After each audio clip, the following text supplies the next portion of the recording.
Ever wondered what AI knows about you and your family? The quickest way to find out is to ask it. Take a minute to do this quick test. Open your favorite AI chat platform and type this question. Tell me what you know about me and my family. In seconds, you might see a surprising list of facts that you or maybe your children have shared previously in chats, apps, or online forums.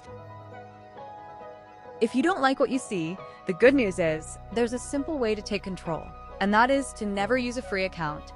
You should always use AI subscriptions from providers that let you turn off data harvesting. That way, your data never goes beyond your account. When doing anything online, you should always make checking privacy settings a habit. Remember, if something is free, there is normally a catch. If you were speaking to a stranger, what information would you not want to give them? Try and use AI in the same way. Remember, a single question can reveal more than you think. So, stay curious, stay cautious, and make smart choices to protect your family's digital privacy.